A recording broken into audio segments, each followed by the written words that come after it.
ഡൽഹിയിൽ നിന്നും വിനീത വിജി തത്സമയം ചേരുകയാണ്. വിനീത, ആം ആദ്മി പാർട്ടിക്ക് കിട്ടിയത് വലിയ രാഷ്ട്രീയ തിരിച്ചടിയാണ്. ഒരുപക്ഷെ കുറച്ച് അവരുടെ വിജയത്തിൽ അവർ അഹങ്കരിച്ചു പോയെന്ന് നമുക്ക് സംശയം തോന്നും. കാരണം അതല്ലെങ്കിൽ ഈ BJP ആണ് മുഖ്യ ശത്രു എന്ന് മനസ്സിലാക്കുന്ന ഒരു രാഷ്ട്രീയ കക്ഷി ഒരിക്കലും ഒറ്റയ്ക്ക് മത്സരിക്കുമെന്ന് വീമ്പിളക്കില്ലായിരുന്നു. അദ്ദേഹം അതുപോലെ നടപ്പിലാക്കി, അതിൻ്റെ ഫലം അദ്ദേഹം അനുഭവിക്കുന്നു.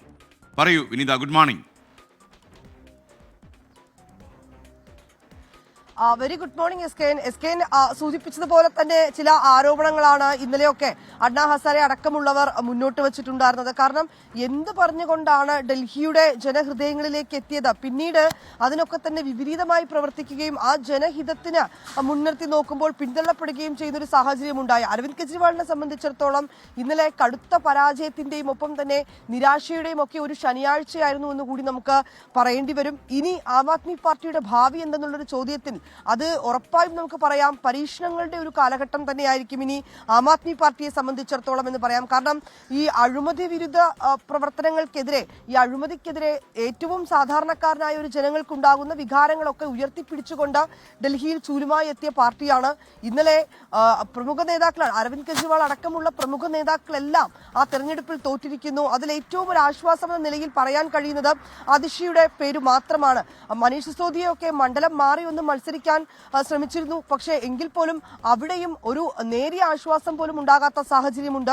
ഇനി കെജ്രിവാളിനെ സംബന്ധിച്ചിടത്തോളം വീണ്ടും ജനഹൃദയങ്ങളിൽ ആ നഷ്ടമായ വിശ്വാസം തിരിച്ചു പിടിക്കുന്നതിനുള്ള പ്രവർത്തനവുമായി മുന്നോട്ട് പോകാൻ തന്നെയാണ് തീരുമാനം. ഒരുപക്ഷെ ആദ്യഘട്ടത്തിലൊക്കെ നമ്മൾ ഈ ആം ആദ്മി പാർട്ടിയെ കണ്ടത് ഈ ഡൽഹിയിലെ ഏറ്റവും പ്രശ്നങ്ങളേറിയ ബുദ്ധിമുട്ട് നേരുന്ന ജനങ്ങളുടെ നടുവിലും അങ്ങനെയുള്ള തെരുവുകളിലുമൊക്കെയാണ്. ഇത്തവണയും വീണ്ടും അത്തരത്തിലേക്കുള്ള പ്രതിഷേധങ്ങളും അല്ലെങ്കിൽ അത്തരത്തിലേക്കുള്ള പരിപാടികളും ഒക്കെയായി വീണ്ടും ഈ ഡൽഹി നഗരങ്ങളിലും തെരുവുകളിലുമൊക്കെ ആം ആദ്മി പാർട്ടി കൂടുതൽ സജീവമാകാനുള്ളൊരു സാഹചര്യം തന്നെയാണ് നിലവിലുള്ളത്. ഈ നഷ്ടമായി പോയ വിശ്വാസം ജനങ്ങളിൽ വീണ്ടെടുക്കുക എന്നുള്ളത് തന്നെയാണ് ഏറ്റവും വലിയ ഒരു പരീക്ഷ, ഏറ്റവും വലിയൊരു പരീക്ഷണം എന്ന് കൂടി നമുക്കത് പറയേണ്ടി വരും. അത്തരത്തിൽ കൂടുതൽ സജീവമാകാൻ തന്നെയാണ് ഇനി ആം ആദ്മി പാർട്ടിയുടെ തീരുമാനം. കാരണം ആദ്യഘട്ടങ്ങളിലൊക്കെ എസ്കെൻ സൂചിപ്പിച്ചതുപോലെ ഈ ഡൽഹിയിലെ തെരുവുകളിൽ സാധാരണക്കാരന് വേണ്ടി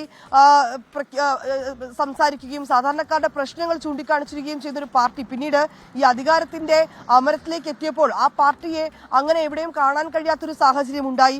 വലിയ അഴിമതി അടക്കം നേരിടുന്ന ഒരു പശ്ചാത്തലം ഉണ്ടായി.